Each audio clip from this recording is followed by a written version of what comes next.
This is a Nightline Friday night special.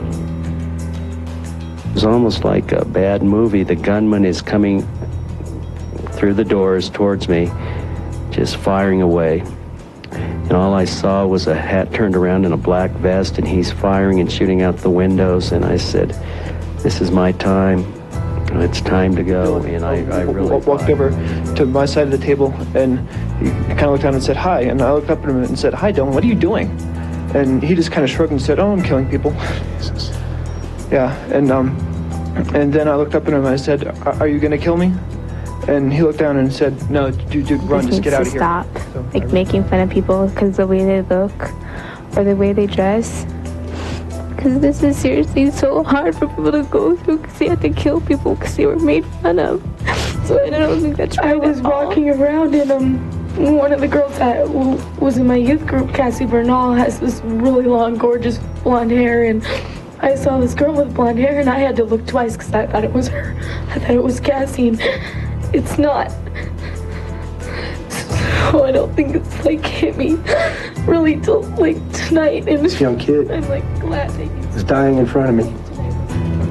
And I'll never forget the look in the eyes as they looked up at me, and she says, help me. Those two words I never thought would hurt me so bad. Tonight, when talking it out is all you can do.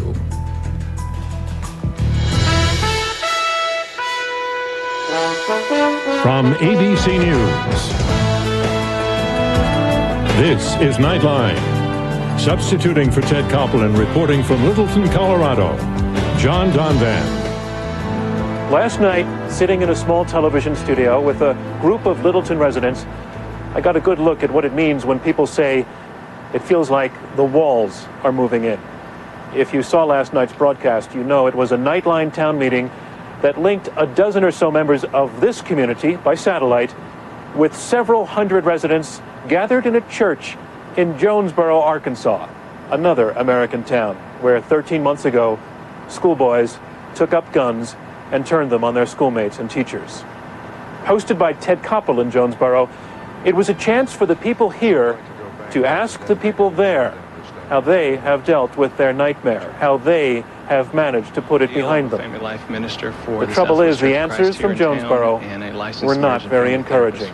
People there are still angry. The emotions there are still raw. And as we watched that here in Littleton and talked about it afterwards, our small studio began to feel something like a cage as it hit everyone that there's not going to be any quick escape from this pain. I will carry this the rest of my life. My kids, Mitchell's siblings. You really had to be in that room to feel it. It was the look in everyone's eyes as they listened in to Jonesboro. And the people who, again, were at the epicenter from the beginning, they are still trying to rebuild their lives. They're not even close. It was the way they slouched in their seats as they heard the anger still raging in that church hall. If they're going to watch violence, then let them go to the funeral. Let them see what happens when somebody's shot. And when the program went to a commercial break, we'll be back with that in a moment. It was the way that Paula Reed, an English teacher at Columbine, turned to the group and said out loud what everyone else was thinking. They're still so angry. And I guess I was hoping in a year we'd be better, and I don't think that's going to happen. This again was during the commercial breaks. On the air, everyone stayed composed. Nancy Perry is a mother who had a question for Jonesboro. My question is to the parents in Arkansas, how do you encourage your child to go back to school? How do you tell them it's going to be okay so they're not afraid to approach the building again?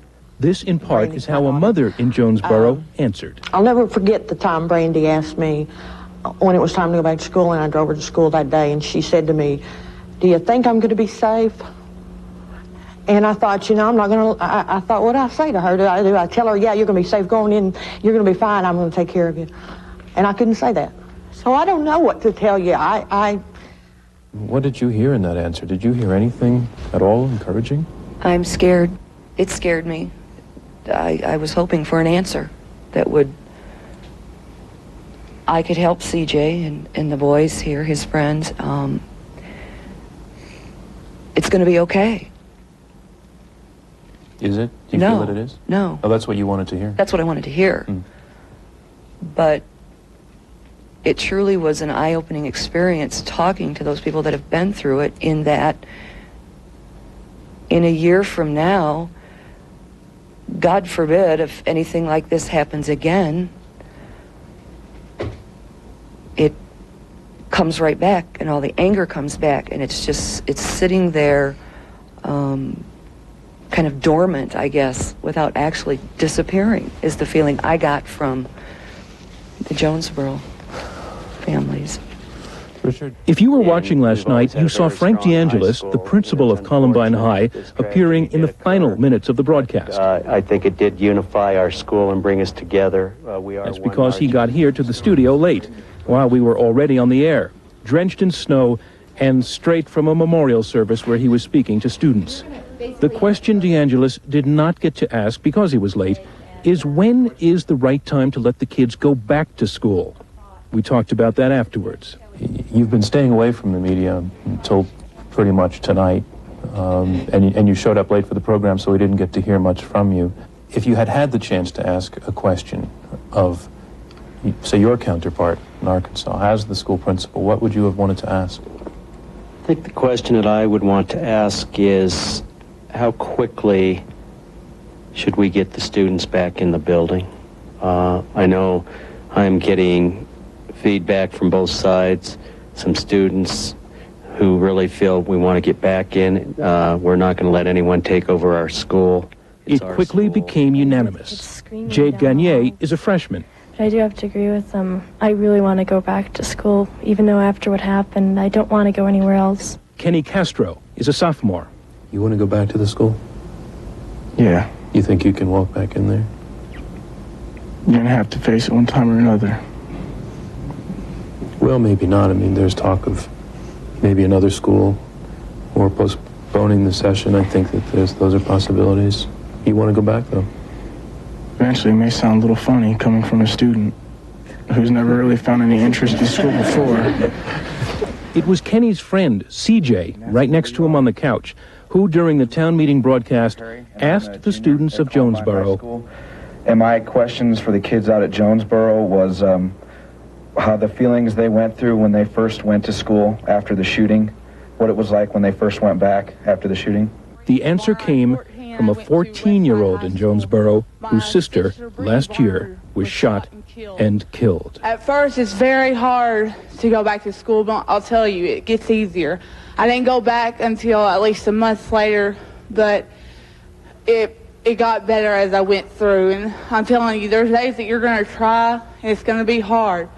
But, I mean, I had people there to talk to, and that's what really helps, and that's what will get you through. How soon? In our conversation afterward, it helped you to hear her say that each day gets a little bit better, that you know, and you're safe, and just that we need all our students. We wouldn't be a Columbine without all our students. This is ABC News Nightline, brought to you by Microsoft Web TV Service.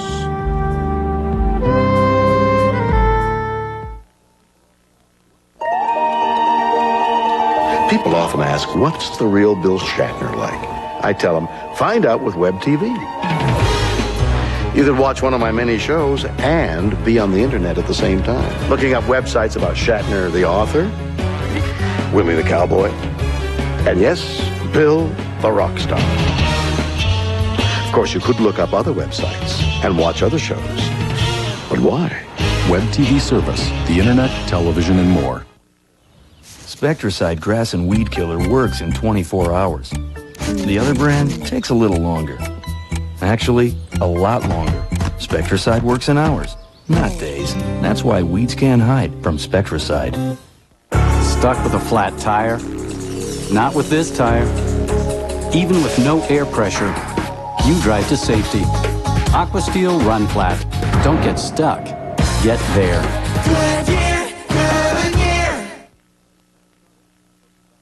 Sunday on This Week with Sam Donaldson and Cokie Roberts. NATO in Washington debates ground troops and Tipper Gore on school violence. ABC Sunday. This is Sports Fan Radio. Ralph and Antioch. Rain on my parade. It's staged. You call that a sport? I never said it was a sport. I know it's staged, but it's still an athletic thing. Well, that's the point I'm trying to make. Listen more carefully next time. Look, these are finely tuned athletes. You think you're so tough? Get out there and take that kind of punishment night after night after night. So what if they got swords and props? It's part of the show.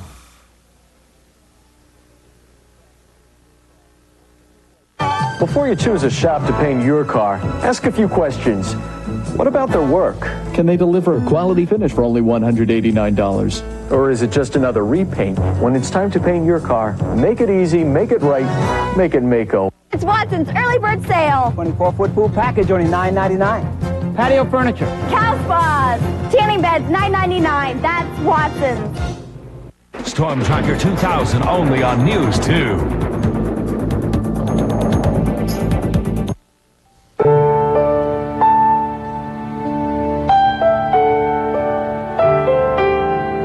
Technically, the small room here in Littleton, where our group was gathered for last night's town meeting, is known as Studio A. But with the embraces and the tears and the sorts of things people talked about, Studio A at times did not feel connected to this earth. Listen to what John Savage, a student who was slightly acquainted with one of the shooters, listen to what he went through. I was underneath one of the tables in the library while it was happening, and I saw them going around to some of the other tables and shooting some of the people that were underneath them, and then they came over to my table, and Eric shouted, "Who is under the table? Identify yourself." And I said, "It's John Savage." And Dylan walked over to my side of the table, and he kind of looked down and said, "Hi." And I looked up at him and said, "Hi, Dylan, what are you doing?" And he just kind of shrugged and said, "Oh, I'm killing people." Jesus. Yeah, and then I looked up at him and I said, "Are you going to kill me?" And he looked down and said, "No, dude, run, just get out of here." So I ran. Yeah, I just find the conversation you just relayed incredible. By now, everyone was ready to open up. John Aylward is a firefighter and paramedic. I was one of the first responding rescue units, and we got the call.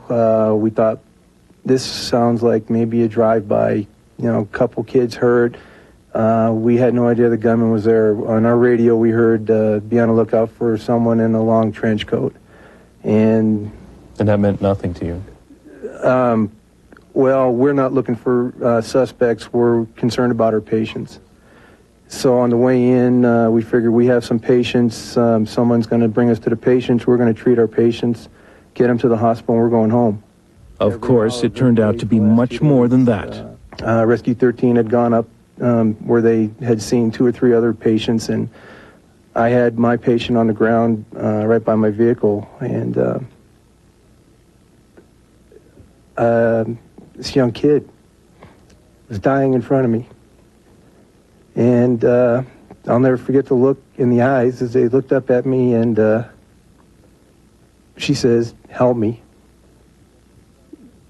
Those 2 words I never thought would hurt me so bad. Wondering what can I do for this girl? In fact, Aylward got the girl to the hospital alive. I'm just so overcome with different emotions right now. I've been told several times by other people that I did make a difference, at least in one person's life. And you're really questioning that, whether you did your job there? I don't know. He did his job, no question. And I thank the doctor. He was there at the emergency room where I transferred my patient over to him. My name's Mark Mertens. I'm an emergency physician at Swedish Medical Center. This young lady, as he brought in to me, she looked dead, and I look up to her, and she looks up at me and looks right at my eyes, and she's talking to me. And, I reach down, and she has a bullet hole in her. And I what's your name, what's your phone number? And, I need to help you now and to put you out of your pain. And you'll wake up in the intensive care unit, I promise. Martins, who with others saved the girl, says he has treated lots of bad cases, but nothing got to him like this week. We had taken care of Anne-Marie, and then another patient came in, and then we were getting ready for more patients, and other people had talked to my wife, and I hadn't really got my mind out of the ER doc mode yet to the father mode. And it was that time my best friend says, call your wife. And I call home, and my daughter answers the phone. And she's 17 and at Fairview, and she came home and had heard all the stuff that's going on, and that was my daughter on that table there. And we all did our job. It was so clear last night that it hurt people to talk about these things, but they didn't really want to stop. It was as though they needed to talk. They needed to say these things. My name is Peter Forsberg, and I'm a junior, and I do know that these kids were picked on. And I do think that definitely played some part in this. I know that, I don't know if everyone saw it, but I know that there were some times when they just felt some serious abuse, I believe. Like what? Well, just things like, people had a tendency to call these guys, it was common to call them dirtbags. Everyone seemed to use that, and people would do rude things like throw stuff at him at lunch. Just basically, we made it so, since they were on the outside, sort of a lot of things, it seemed like. I've been that outcast. I've been there. I've been to that extreme low where you just feel worthless. You can't talk to anybody about anything, so I can understand why the parents don't know anything, because the children don't want to open up because they've been shunned all their lives. Frank, you every time the Trenchcoat Mafia comes up, you shake your head.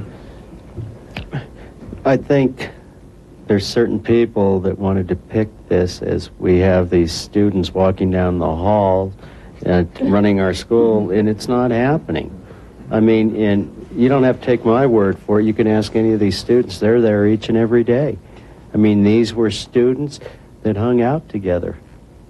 And, they keep saying part of this, the two gunmen didn't wear trench coats, so I don't know where they're getting this information. Did you know these kids yourself? Yes, I knew Eric and I knew Dylan. Did you see any of this? No. I mean, and that was the first question that I asked as all this started happening. I asked our dean of students. I said, did we suspend them? The typical things. Would there be a reason why they would want to seek revenge on Columbine High School? What would make them resort to these actions? And nothing. I mean, it was not there. There were no suspensions. There was not expulsions. There was word that these kids were expelled from Columbine. They were not expelled from Columbine. They were not suspended. So for retaliation, I have no idea.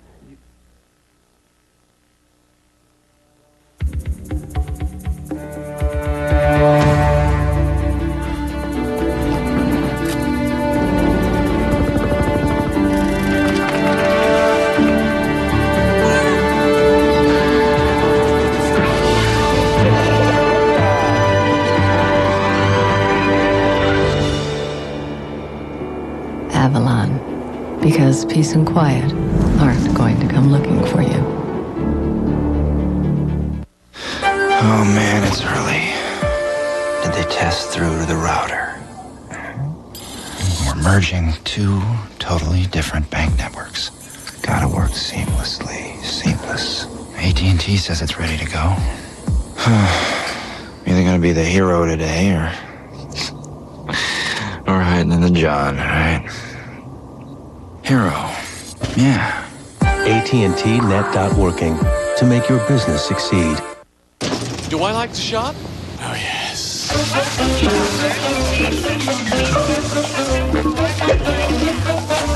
How you doing? Franks and beans? Aisle 5. Beans and Franks? Aisle 7. Hi. Hi. Fat free. Nothing but carb. Check this out. You're our 1 millionth shopper.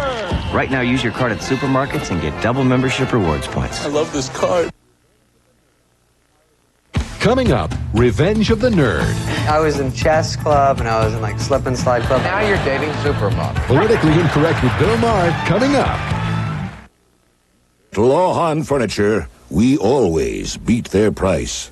3-piece Cannonball bedrooms are just $3.99. Deluxe living room sofas are $2.99. This huge sectional sofa is only $5.99. At Lawhon, solid wood farmhouse dining rooms are $149. Lighted curio cabinets are $129. And famous Whisper Soft bedding is only $39 at Lawhon Furniture. Just off I-65 at exit 85B by the Jefferson Street Bridge, Nashville, where we always beat their price. This is it. The moments when the safety of your family depends on technology and the people who know how to use it. The News 2 Storm Team and Storm Tracker 2000. We saw those coming through live. Tracking the approach of severe weather, up-to-the-minute warnings right down to your street. Take cover immediately. Because out of all the homes in Middle Tennessee, none is more important than yours. When experience matters, News 2 and Storm Tracker 2000. First, fast, accurate.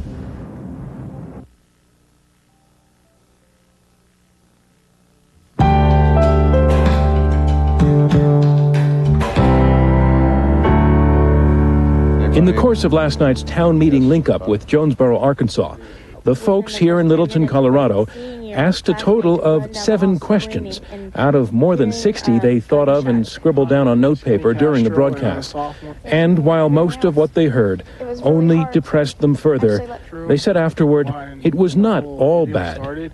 Kenny Castro, who appeared on the broadcast asking how to cope with losing one of your best friends, as he did, was encouraged to hear from Brandy Varner in Jonesboro, who had lost her sister. To tell you the truth, I can tell you that when the person who died, his family can look at you and honestly see him through your eyes, and it's very important to the family, and it's very important to you. And that is what prompted this observation from Jane Savage, a kindergarten teacher. As I think back of what we did in the first 2 hours with Ted Koppel and the Jonesboro folks, all the kids said, "You'll get through it. Day by day, it'll be better." The kids gave us the positive response.